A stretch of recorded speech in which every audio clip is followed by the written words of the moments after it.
Hello students, स्वागत है आपका हमारी आज की क्लास में। हम लेके आए सीडीपी के नेक्स्ट 30 क्वेश्चंस। फर्स्ट क्वेश्चन है, which domain of development discusses aspects related to display of self control, expression and understanding of feelings. विकास का कौन सा क्षेत्र स्वनियमन, प्रदर्शन, भावनाओं को समझने और दर्शाने से संबंधित पहलुओं की बात करता है? ऑप्शंस हैं, ऑप्शन नंबर 1 इमोशनल, संवेगात्मक, ऑप्शन नंबर 2 मोरल, नैतिक, ऑप्शन नंबर 3 फिजिकल, शारीरिक, ऑप्शन नंबर 4 मोटर, गत्यात्मक। करेक्ट आंसर है ऑप्शन नंबर 1 इमोशनल, संवेगात्मक। संवेगात्मक या इमोशनल डेवलपमेंट में बच्चे की भावनाओं को समझना, व्यक्त करना, नियंत्रित करना तथा दूसरे की भावनाओं को समझने की क्षमता का विकास होता है। करेक्ट ऑप्शन है option number 1। Now coming to next question, question number 2, which of the following statement about development is correct. निम्नलिखित में से कौन सा कथन विकास के बारे में सही है? Option number 1 development is purely erratic, विकास पूरी तरह से अनिश्चित है। Option number 2 development is highly discontinuous, विकास अत्यधिक अनिरंतर है। Option number 3 rate of development varies across individuals, व्यक्तियों की विकास दर में विभिन्नता पाई जाती है। Option number 4 development proceeds from toe to head, विकास पैर से सिर की ओर होता है। करेक्ट आंसर है option number 3 rate of development varies across individuals, व्यक्तियों की विकास में दर में विभिन्नता पाई जाती है। प्रत्येक बच्चे की विकास की गति अलग अलग होती है। ठीक है, now coming to next question, which of the following statement is correct regarding influence of heredity and environment on development. अनुवांशिकता और वातावरण के विकास पर प्रभाव के संदर्भ में निम्न में से कौन सा कथन सही है? Option number 1 impact of heredity and environment on development is fixed and can not be altered. अनुवांशिकता और वातावरण का विकास पर प्रभाव निश्चित है और उसे बदला नहीं जा सकता। Option number 2 only environment impacts development not heredity, केवल वातावरण ही विकास को प्रभावित करता है, अनुवांशिकता नहीं। Option number 3 only heredity impacts in development not environment, केवल अनुवांशिकता ही विकास को प्रभावित करती है, वातावरण नहीं। Option number 4 both heredity and environment impact development in a complex manner, अनुवांशिकता और वातावरण दोनों ही एक जटिल रूप से विकास को प्रभावित करते हैं। करेक्ट आंसर है option number 4 both heredity and environment impact development in a complex manner, अनुवांशिकता और वातावरण दोनों ही एक जटिल रूप से विकास को प्रभावित करते हैं। बाल विकास में अनुवांशिकता यानी कि हेरिडिटी या वंशानुगत गुण और वातावरण जैसे कि पालन पोषण, शिक्षा, समाज आदि दोनों का प्रभाव संयुक्त होता है। विकास केवल किसी एक कारक से नहीं बल्कि दोनों के परस्पर क्रिया से होता है। जैसे कि आपको अगर याद होगा, development is equal to heredity into environment. ठीक है, now coming to next question, question number 4, which of the following is the earliest stage in Jean Piaget's theory of cognitive development. Jean पियाजे के संज्ञानात्मक विकास के सिद्धांत के अनुसार विकास का पहला चरण क्या है? ऑप्शन नंबर 1 प्री ऑपरेशनल, पूर्व संक्रियात्मक। ऑप्शन नंबर 2 फॉर्मल ऑपरेशन, औपचारिक संक्रियात्मक। Option number 3 sensory motor, संवेदीगामक।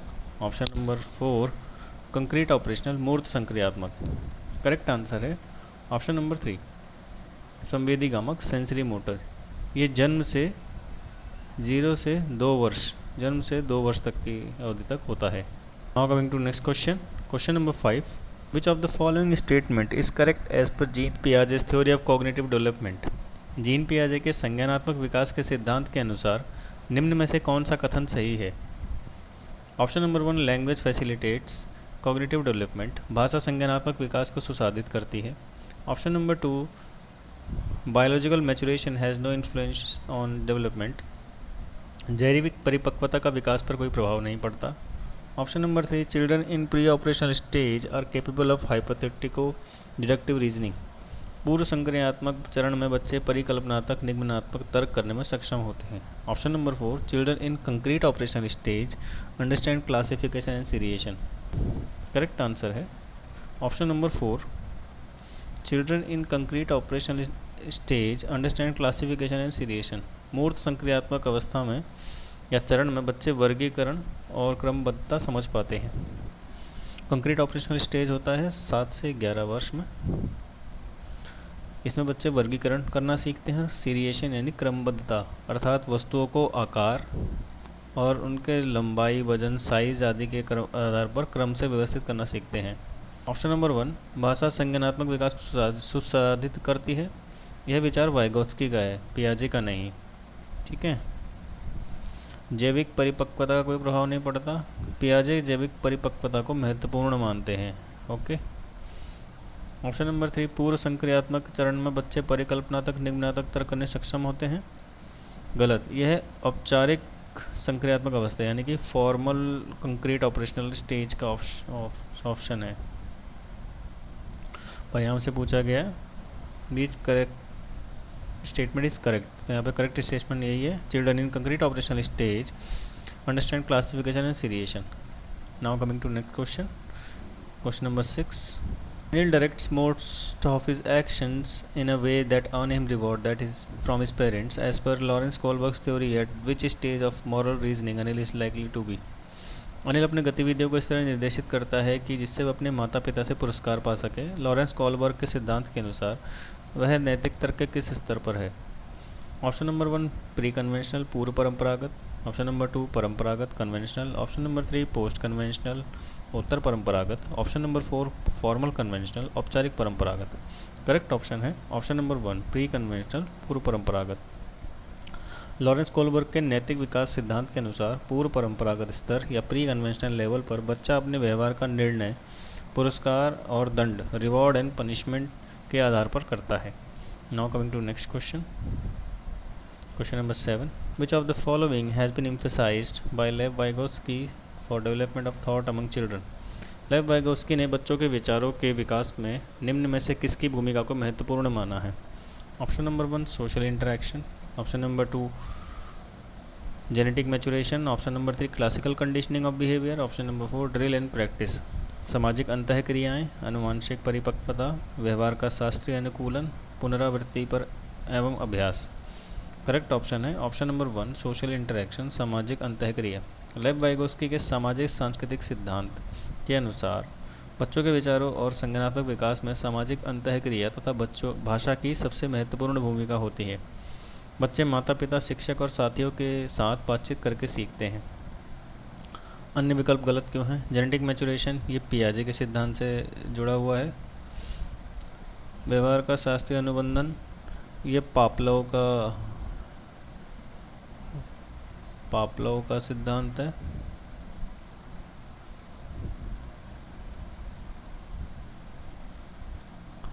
पुनरावृत्ति एवं अभ्यास, ये वाइगोत्स्की के उसमें आता ही नहीं है। ठीक है। Now coming to next question, question number 8।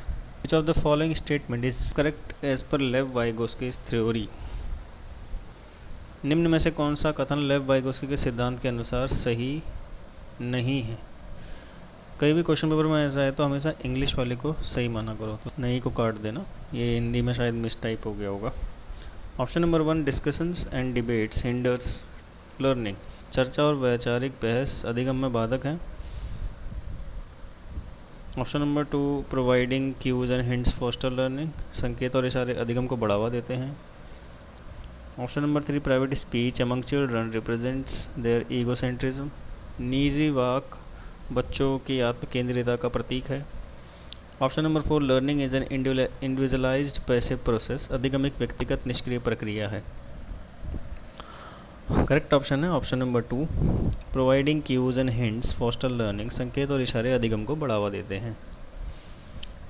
Option number 1 गलत क्यों है? चर्चा और विवाद सीखने में बाधा नहीं बल्कि सहायक होते हैं। ऑप्शन नंबर 2, निजी वाक प्राइवेट स्पीच आत्मनियंत्रण और सोच को विकसित करती है, यह आत्म केंद्रिता का प्रतीक नहीं है। ऑप्शन नंबर 4, सीखना निष्क्रिय प्रक्रिया नहीं बल्कि सक्रिय सामाजिक प्रक्रिया है। ठीक है। Correct option is option number 2, संकेत और इशारे अधिगम को बढ़ावा देते हैं। Now coming to next question, question number 9। विवाद सीखने में बाधा नहीं बल्कि सहायक होते हैं। ऑप्शन नंबर 2, निजी वाक प्राइवेट स्पीच आत्मनियंत्रण और सोच को विकसित करती है, यह आत्म केंद्रिता का प्रतीक नहीं है। ऑप्शन नंबर 4, सीखना निष्क्रिय प्रक्रिया नहीं बल्कि सक्रिय सामाजिक प्रक्रिया है। Correct option is option number 2, संकेत और इशारे अधिगम को बढ़ावा देते हैं। Now coming to next question, question number 9। In order to shift practices of your school from behaviorism to constructivism, which of the following move you will choose? अपने school की प्रथाओं को व्यवहारवादी विचारधारा से बदलकर संरचनावादी विचारधारा पर आधारित करने के लिए आप निम्न में से कौन सा बदलाव चुनेंगे? Option number 1, from flexible curriculum to standardize curriculum, लचीले पाठ्यक्रम के बजाय मानकीकृत पाठ्यक्रम अपनाएंगे। Option number 2, from teacher centric pedagogy to exam centric pedagogy, अध्यापक केंद्रित शिक्षा शास्त्र की बजाय परीक्षा केंद्रित शिक्षा शास्त्र अपनाएंगे। Option number 3, from formative assessment to summative assessment, रचनात्मक आकलन की बजाय योगात्मक आकलन को अपनाएंगे। Option number from rote memorization to discovery learning, कंठस्थ स्मरण की बजाय खोजी अधिगम को अपनाएंगे। करेक्ट ऑप्शन है option number 4, from rote memorizing to discovery learning, कंठस्थ स्मरण की बजाय खोजी अधिगम को अपनाएंगे। ठीक है। Now coming to next question, question number 10। A student is very good at interpreting the intentions, a motivation level and moods of the classmate. According to Gardner's theory of multiple intelligences, the student has dash intelligence. एक विद्यार्थी अपने सहपाठियों के इरादों, प्रेरणा स्तर तथा मनोदशा को उचित प्रकार से समझने में सक्षम है। गार्डनर के बहुबुद्धि सिद्धांत के अनुसार विद्यार्थी में किस प्रकार की बुद्धि है? ऑप्शन नंबर 1, नेचुरलिस्टिक प्राकृतिक। ऑप्शन नंबर 2, इंटरपर्सनल अंतर्वैयक्तिक। ऑप्शन नंबर 3, तार्किक लॉजिकल। ऑप्शन नंबर 4, स्पिरिचुअल आध्यात्मिक। करेक्ट ऑप्शन है ऑप्शन नंबर 2, इंटरपर्सनल अंतःवैयक्तिक। हार्वर्ड गार्डनर के मल्टीपल इंटेलिजेंस थ्योरी के अनुसार इंटरपर्सनल इंटेलिजेंस अंतःवैयक्तिक वाले व्यक्ति दूसरों की भावनाओं, इरादों, प्रेरणा और मनोदशा को अच्छी तरह समझते हैं और उनके साथ उसी हिसाब से या प्रभावी ढंग से व्यवहार कर सकते हैं। Now coming to next question, question number 11। Jean पियाजे use the term dash to refer to the actions that are carried out and reverse mentally. Jean पियाजे के अनुसार वे क्रियाएं जिन्हें मानसिक स्तर पर निष्पादित और प्रतिलोमित किया जाता है डैश कहलाती हैं। ऑप्शन नंबर 1, फंक्शंस प्रकार्य। ऑप्शन नंबर 2, इक्विलिब्रेशन संतुलीकरण। ऑप्शन नंबर 3, ईगोसेंट्रिज्म आत्मकेंद्रीयता। ऑप्शन नंबर 4, ऑपरेशंस संक्रियाएँ। करेक्ट आंसर है ऑप्शन नंबर 4, संक्रियाएँ ऑपरेशंस। जीन पियाजे के अनुसार ऑपरेशंस संक्रियाएँ वे मानसिक क्रियाएँ मेंटल एक्शंस हैं जिन्हें मन में किया जा सकता है और आवश्यकता पड़ने पर उल्टा या रिवर्स भी किया जा सकता है। इसे रिवर्सिबिलिटी भी कहा जाता है, जो विशेष रूप से कंक्रीट ऑपरेशनल स्टेज में विकसित होती है। Now coming to next question, question number 12। Boys are always good at mechanics and girls are good at embroidery represents. लड़के हमेशा यंत्र विज्ञान में अच्छे होते हैं और लड़कियां कढ़ाई करने में। यह कथन क्या दर्शाता है? ऑप्शन नंबर 1, जेंडर इक्विटी समता। ऑप्शन नंबर 2, जेंडर इक्वेलिटी समानता। Option number 3, gender parity gender अनुरूपता। ऑप्शन नंबर 4, जेंडर स्टीरियोटाइपिंग रूढ़िवादिता। करेक्ट आंसर है ऑप्शन नंबर 4, स्टीरियोटाइपिंग रूढ़िवादिता। लड़कों लड़कियों के बारे में एक पूर्व अवधारणा व्यक्त करना, यह मान लेना कि किसी लिंग के लोग किसी विशेष कार्य में अच्छे होते हैं, जेंडर स्टीरियोटाइपिंग कहलाता है। Now coming to next question, question number 13। Which of the following is correct about individual differences in learning references? Option number 1, अधिगम वरीयताओं में व्यक्तिगत विभिन्नताओं के बारे में निम्न में से क्या सही है? ऑप्शंस हैं option number 1, all learners prefer same style of acquiring skills. सभी अधिगमकर्ता एक ही तरह से कौशल ग्रहण करना पसंद करते हैं। Option number 2, learning preferences are not impacted by socio cultural factors. अधिगम वरीयताएँ सामाजिक सांस्कृतिक कारकों से प्रभावित नहीं होती हैं। Option number 3, standardize curriculum comprehensively account for individual differences in learning preference. मानकीकृत पाठ्यचर्य अधिगम वरीयताओं विभिन्न व्यक्तिगत विभिन्नताओं को व्यापक रूप से शामिल करता है। Option number 4, teacher centric pedagogies do not cater to individuals difference of students learning preferences. अध्यापक केंद्रित शिक्षा शास्त्र विद्यार्थियों की अधिगम वरीयताओं की व्यक्तिगत विभिन्नताओं की पूर्ति नहीं करता है। करेक्ट ऑप्शन है ऑप्शन नंबर 4, टीचर्स सेंट्रिक शिक्षा अध्यापक केंद्रित शिक्षा शास्त्र विद्यार्थियों की अधिगम वरीयताओं की व्यक्तिगत विभिन्नताओं को पूर्ण नहीं करता है। फर्स्ट ऑप्शन है सभी एक जैसे पढ़ना पसंद नहीं करते हैं, सबका पढ़ने का, समझने का, सीखने का लेवल अलग होता है। सेकेंड ऑप्शन, सभी की रुचियाँ और सामाजिक और सांस्कृतिक कारकों से प्रभावित होती हैं। ठीक है, ये भी गलत है। मानकीकृत पाठ्याचार्य अधिगम वरीयताओं में व्यक्तिगत विभिन्नताओं को शामिल करता है? नहीं, बिल्कुल शामिल नहीं करता है। Correct option option number 4। Now coming to next question, question number 14। Iram, a primary school teacher, she monitors students' progress throughout the school year by using projects, group assignments, written assignments, and open book exams. Iram practices dash assignments. Iram एक प्राथमिक school में अध्यापिका हैं। वह विद्यार्थियों की प्रगति को जांचने के लिए पूरे सत्र के दौरान प्रोजेक्ट, समूह कार्यपत्रक, लिखित कार्यपत्रक और खुली किताब परीक्षाओं का प्रयोग करती हैं। इस तरह से इरम डैश मूल्यांकन का अभ्यास करती हैं। ऑप्शन नंबर 1 सबमिटिव संकल्पनात्मक योगात्मक, ऑप्शन नंबर 2 फॉर्मेटिव संरचनात्मक, ऑप्शन नंबर 3 रिजिड अन्वय, ऑप्शन नंबर 4 डिसकंटिन्यूअस अनिरंतर। करेक्ट आंसर है फॉर्मेटिव संरचनात्मक। इरम पूरे शैक्षणिक स्तर में प्रोजेक्ट, समूह कार्य, लिखित असाइनमेंट और ओपन बुक परीक्षा के माध्यम से विद्यार्थी की प्रगति का लगातार आकलन कर रहे हैं। यह फॉर्मेटिव असेसमेंट की विशेषता है। इसमें सीखने की प्रक्रिया के दौरान निरंतर फीडबैक देकर सुधार किया जाता है। Now coming to next question, question number 15। To promote critical thinking among students, a teacher should promote a learning environment where. विद्यार्थियों में समालोचनात्मक चिंतन को बढ़ावा देने के लिए एक अध्यापिका को ऐसा अधिगम माहौल बनाना चाहिए जहां option number 1 students can formulate plausible hypothesis, विद्यार्थी संभाव्य परिकल्पनाएं निरूपित कर सकें। Option number 2 convergent thinking is promoted, अभिसारी चिंतन को बढ़ावा मिले। Option number 3 tendency of asking questions is negatively reinforced, प्रश्न पूछने की प्रवृत्ति को नकारात्मक रूप से पुनर्बलित किया जाए। Option number 4 rote memorization is preferred over experimentation, स्मरण को प्रयोग कार्य से ज़्यादा अधिमानित किया जाए।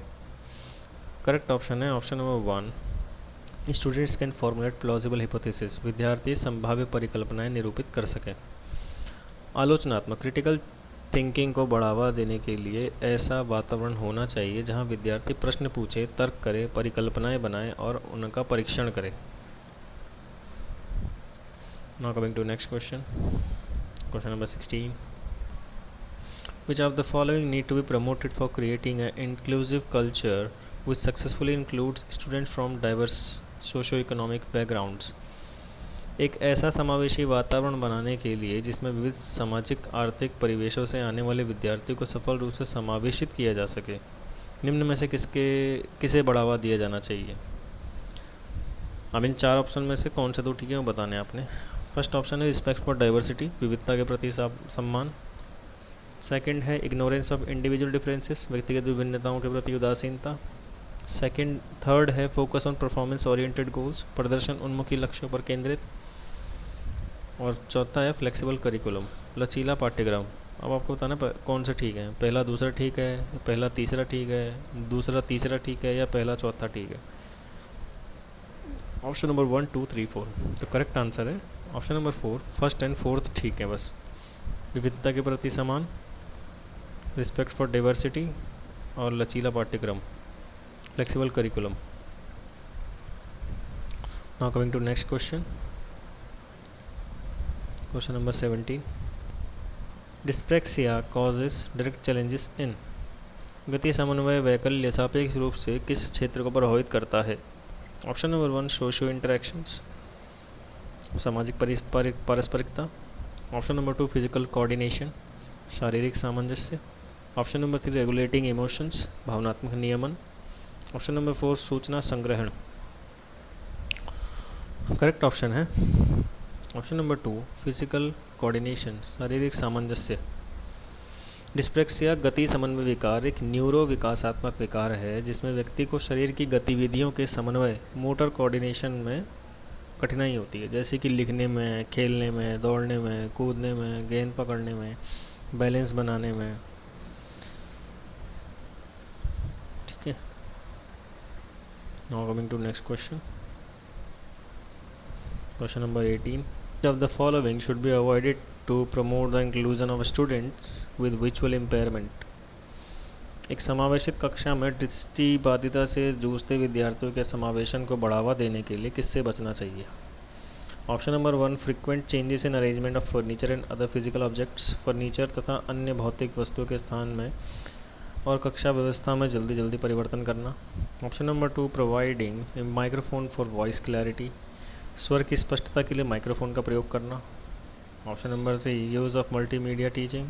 मल्टीमीडिया शिक्षण का प्रयोग करना. ऑप्शन नंबर 4, स्पर्शनीय सहायक सामग्री का प्रयोग करना. Use of tactical teaching aids. Correct option है option number 1, frequent changes in arrangement of furniture and other physical objects. Furniture तथा अन्य भौतिक वस्तुओं के स्थान में और कक्षा व्यवस्था में जल्दी जल्दी परिवर्तन करना. दृष्टिबाधिता विजुअल इम्पेयर्ड जो स्टूडेंट्स होते हैं उनके लिए कक्षा का वातावरण स्थिर होना चाहिए या स्टेबल होना चाहिए. फर्नीचर या अन्य वस्तुओं की जगह बार बार बदलने से उन्हें चलने फिरने और दिशा पहचानने में कठिनाई होती है. अगर हम माइक्रोफोन का यूज़ करेंगे तो वह हेल्पफुल होगा. अगर हम मल्टीमीडिया का यूज़ करेंगे वो भी हेल्पफुल होगा. टैक्टिकल टीचिंग का यूज़ करेंगे, स्पर्शनीय सहायक सामग्री का प्रयोग करेंगे, वो भी हेल्पफुल होगा. तो हमें सिर्फ ये क्लास के फर्नीचर और भौतिक वस्तुओं का या व्यवस्था में परिवर्तन नहीं करना चाहिए, क्योंकि वो उसके यूज टू होते हैं जो जहाँ पे डेली आते जाते हैं.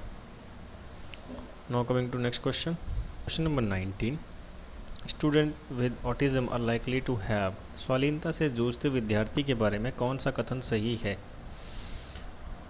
Option number 1, advance communication skills. उनके संप्रेषण कौशल अग्रिम स्तर के होते हैं.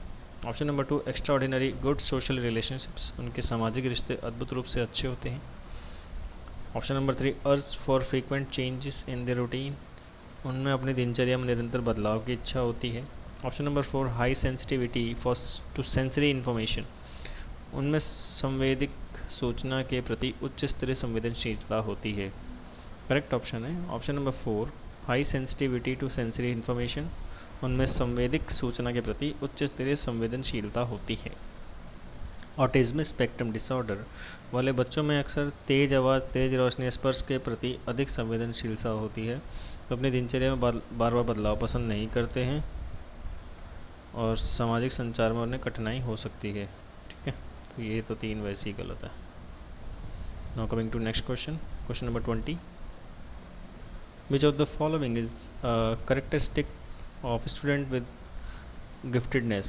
निम्नलिखित में से कौन सी प्रतिभावान विद्यार्थी की विशेषता होती है? Tendency to opt for easy task. आसान कार्य को चुनने की प्रवृत्ति. Option number 2, slow comprehension. धीमी समझ. Option number 3, inclination for precision in thinking. सोच में सटीकता की ओर झुकाव. Option number 4, lack of curiosity. जिज्ञासा की कमी. करेक्ट आंसर है option number 3, inclination for precision in thinking. सोच में सटीकता की ओर झुकाव. प्रतिभाशाली या गिफ्टेड बच्चों में सामान्य गहरी समझ, तार्किक एवं सटीक सोच, जिज्ञासा और समस्या समाधान की क्षमता अधिक होती है. इसलिए सही उत्तर है सोच में सटीकता की ओर झुकाव. Now going to next question, question number 21. While teaching a concept in primary grades, which of the following sequence a teacher should choose to represent the teaching learning materials? प्राथमिक कक्षाओं में एक संप्रत्य को पढ़ाते हुए अध्यापक को अध्यापन अधिगम सामग्री को प्रस्तुत करने के लिए किस क्रम का चुनाव करना चाहिए? करेक्ट ऑप्शन है option number 1, first present picture of objects then concrete objects. पहले वस्तु के चित्र और फिर मूर्त वस्तु प्रस्तुत करना. Option number 2, first present symbols then picture of objects. पहले चिन्ह और फिर वस्तुओं के चित्र प्रस्तुत करना. Option number 3, first present concrete objects then picture of objects. पहले मूर्त वस्तुएं और फिर वस्तुओं के चित्र प्रस्तुत करना. Option number 4, first present symbols then concrete objects.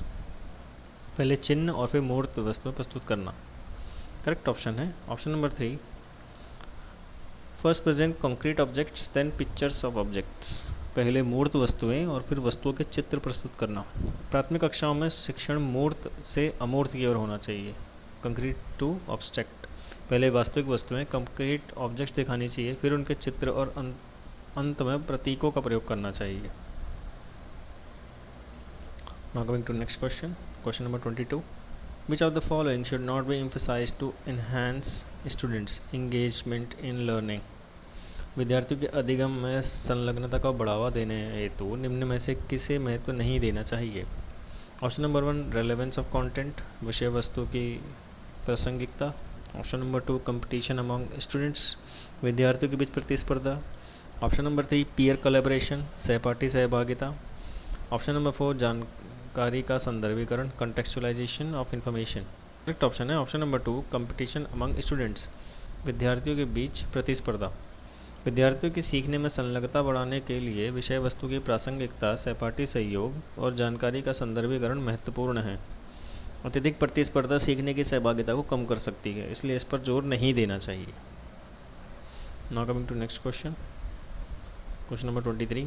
Which of the following approach of learning considers learners as active beings who are capable of constructing new knowledge through exploration and interaction with their surroundings?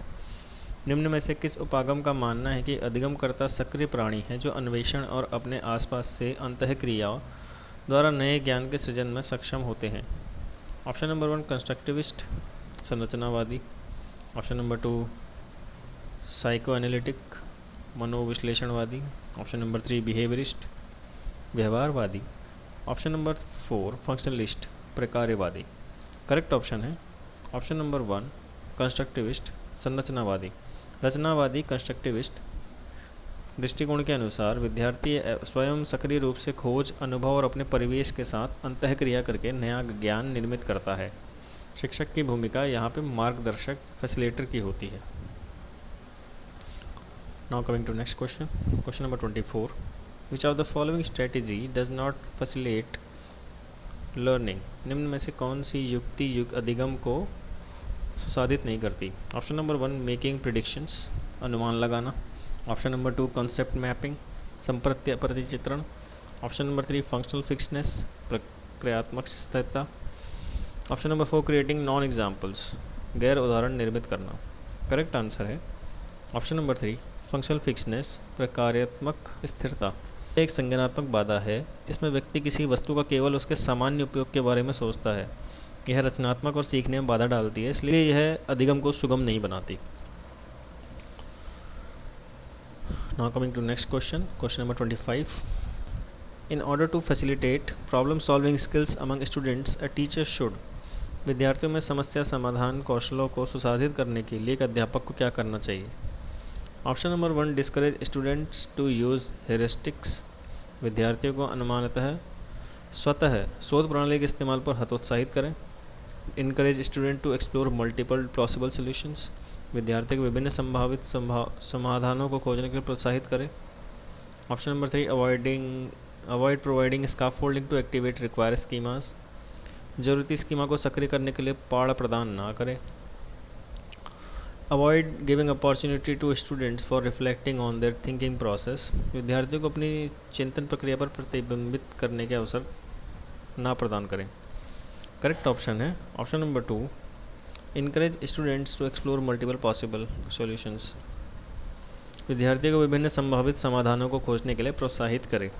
समस्या समाधान कौशल विकसित करने के लिए शिक्षक को विद्यार्थियों को एक से अधिक संभावित समाधानों की खोज करने के लिए प्रोत्साहित करना चाहिए। इससे उनकी रचनात्मक, आलोचनात्मक और निर्णय लेने की क्षमता विकसित होती है। Now coming to next question, question number 26. When asked about the source of water, Seema, a 6-year-old, insists of consider tap as foremost source of water. Her alternative conception about source of water dash. जल के स्रोतों के बारे में पूछे जाने पर 6 वर्षीय सीमा नल को सबसे बड़ा जल स्रोत मानने पर हट करती है। जल स्रोत के बारे में उसकी वैकल्पिक धारणा क्या है? Option number 1 is highly erroneous, निहायत त्रुटिपूर्ण है। Option number 2 has no basis is purely irrational, ना कोई आधार है और ये पूरी तरह तर्कहीन है। ऑप्शन नंबर 3 रिप्रेजेंट्स हर नेव थ्योरी एज पर हर एक्सपीरियंस, उसके अनुभव के आधार पर बने सरल सिद्धांत को दर्शाती है। Option number 4 should be discarded by the teacher without any discussion,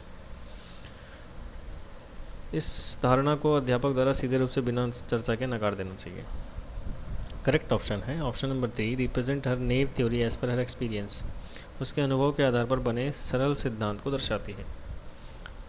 बच्चे अपने दैनिक अनुभवों के आधार पर अवधारणाएं बनाते हैं। सीमा ने घर में नल से पानी आते देखा, इसलिए उसने नल को ही मुख्य जल का स्रोत मान लिया। यह उसकी अनुभव आधारित भोली अवधारणा है जिसे शिक्षक को चर्चा और सही उदाहरणों द्वारा सुधारना चाहिए। Now coming to next question, question number 27. Assertion: a teacher should consider the emotional state of students in the process of teaching learning at a school.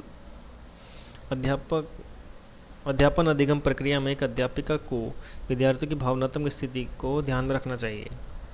Reason है emotions are inextricably intertwined with motivation and cognition, भाव अभिप्रेरणा और संज्ञान से जटिल रूप से जुड़े होते हैं। Options है both A and R are true and R is the correct explanation of A. Option number 2 both A and R are true but R is not the correct explanation of A. Option number 3 A is true but R is false. Option number 4 both A and R are false. Correct option number 1 both A and R are true and R is the correct explanation of A. विद्यार्थियों की भावना उनके सीखने, ध्यान, प्रेरणा और प्रदर्शन को सीधे प्रभावित करती है, इसलिए शिक्षक को उनकी भावनात्मक स्थिति का ध्यान रखना चाहिए। कारण यह इस बात की सही व्याख्या करता है कि भावनाएं, प्रेरणा और संज्ञान परस्पर जुड़े हुए हैं। Now coming to next question, question number 28. Learning to prove superiority over peers represents dash goal orientation, अपने सहपाठियों से प्रधानता सिद्ध करने के लिए अधिगम किस तरह का लक्ष्य अभिविन्यास दर्शाता है। ऑप्शन नंबर 1 मास्टरी अप्रोच, महारत अभिगमन। ऑप्शन नंबर 2 मास्टरी अवॉइडेंस, महारत परिहार। ऑप्शन नंबर 3 परफॉर्मेंस अप्रोच, प्रदर्शन अभिगमन। ऑप्शन नंबर 4 परफॉर्मेंस अवॉइडेंस, प्रदर्शन परिहार। करेक्ट ऑप्शन है ऑप्शन नंबर 3 परफॉर्मेंस अप्रोच, प्रदर्शन अभिगमन। जब विद्यार्थी का उद्देश्य दूसरे से बेहतर प्रदर्शन करना और श्रेष्ठता सिद्ध करना होता है तो इसे परफॉर्मेंस अप्रोच गोल ओरिएंटेशन कहा जाता है। मास्टरी अप्रोच है सीखने और कौशल को विकसित करने पर ध्यान देना, ठीक है। मास्टरी अवॉइडेंस है गलती करने या सीखने की कमी से बचना, सीखने में कमी से बचना। और प्रदर्शन परिहार का मतलब है दूसरों के सामने कमज़ोर या असफल दिखने से बचना। Now coming to next question, question number 29. To create a conducive learning environment, it is important for a teacher to. अधिगम हेतु एक सहायक माहौल बनाने के लिए एक अध्यापिका को क्या करना चाहिए। Option number 1 strictly follow time table and avoid flexibility in routine, कठोरता से समय सारणी का पालन करना चाहिए और दिनचर्या में लचीलेपन को टालना चाहिए। Option number 2 know and express respect for students socio cultural background, विद्यार्थियों के सामाजिक सांस्कृतिक परिवेशों को जानना चाहिए और उनके प्रति सम्मान रखना चाहिए। Option number 3 avoid giving agency and freedom to students for expressing their opinions, विद्यार्थियों को अपने विचार व्यक्त करने की स्वायत्तता और आज़ादी देने से बचना चाहिए। Option number 4 focus on conditioning of behaviour and over conceptual understanding, संप्रत्य की समझ के बजाय व्यवहार के अनुकूलन पर बल देना चाहिए। करेक्ट ऑप्शन है option number 2 know and express respect for students socio cultural background. एक सकारात्मक और प्रभावी अधिगम वातावरण बनाने के लिए शिक्षक को विद्यार्थियों की सामाजिक एवं सांस्कृतिक पृष्ठभूमि का सम्मान करना चाहिए। इससे विद्यार्थियों में अपनापन, आत्मविश्वास और सीखने की रुचि बढ़ती है। Now coming to next question, question number 30, और ये है हमारा आज का last question. Which of the following statement is not correct about learning, अधिगम के बारे में निम्न में से कौन सा कथन सही नहीं है। Option number 1 learning is an active process of knowledge construction, अधिगम ज्ञान सृजन की एक सक्रिय प्रक्रिया है। Option number 2 for learning to take place some level of readiness among students is required, अधिगम हेतु विद्यार्थियों में कुछ स्तर की तत्परता होनी आवश्यक है। Option number 3 social interaction do not play any role in learning process, सामाजिक पारस्परिकता का अधिगम प्रक्रिया में कोई महत्व नहीं है। Option number 4, learning is effective when acquired through active involvement of learner. अधिगम प्रभावशाली होता है अगर वह अधिगमकर्ता की सक्रिय भागीदारी द्वारा ग्रहण किया जाता है। करेक्ट ऑप्शन है ऑप्शन नंबर 3, सामाजिक पारस्परिकता का अधिगम प्रक्रिया में कोई महत्व ही नहीं है। तो ये थे हमारे आज के 30 क्वेश्चंस। आई होप आपको क्लास पसंद आई होगी। मिलते हैं नेक्स्ट क्लास में, तब तक like, subscribe and share. Thank you.